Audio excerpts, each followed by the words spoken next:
ውሃ ልታጠጪኝ ትችያለሽ? አንተ ይሁዳዊ ነህ፣ እኔ ሳምራዊት ሴት ነኝ።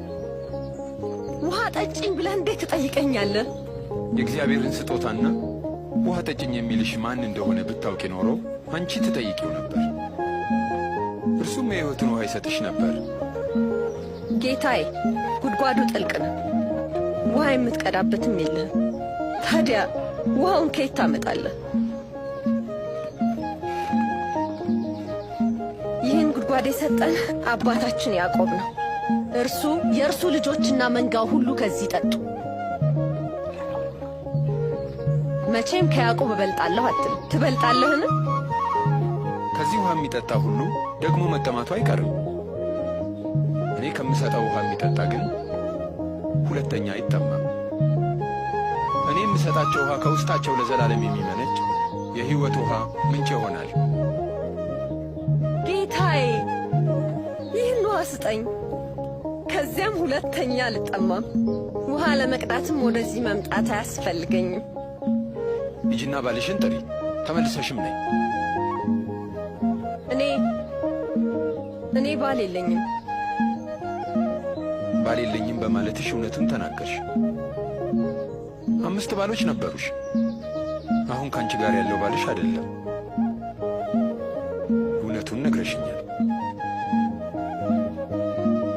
ጌታ ሆይ፣ ነቢይ ሳትሆን አትቀርም። ሳምራውያን አባቶቼ ለእግዚአብሔር በዚህ ተራራ ላይ ሰገዱ።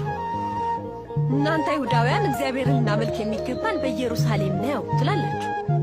አንቺ ሴት እመኚኝ፣ ለአብ በዚህ ተራራም ሆነ በኢየሩሳሌም የማትሰግዱበት ዘመን ይመጣል። እናንተ ሳምራውያን ልታመልኩት የሚገባችሁን በርግጥ አታውቁም። ጊዜ እየመጣ ነው፣ ደግሞም መጥቷል።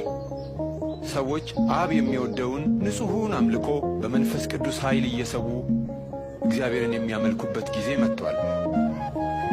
እግዚአብሔር መንፈስ ነው፣ የሚሰግዱለትም በእውነትና በመንፈስ ሊሰግዱለት ያስፈልጋል። ያቺ ሴት እኮ ናት። ምን እያደረገ ነው? ከእሷ ጋር እያወራ ማንነቷን ያውቃል? አውቃለሁ። መሲሁ ይመጣል። ሲመጣም ሁሉን ይነግረናል። እኔ እርሱ ነኝ።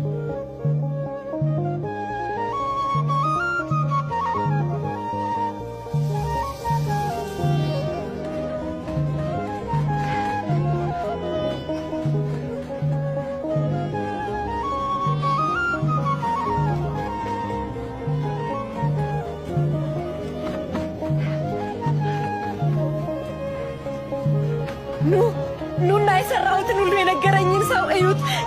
ኑ እዩት። መሲሁ ይሆን እንዴ? መሲህ? የሚጠበቀው መሲህ ሊሆን አይችልም። ኑና እዩ።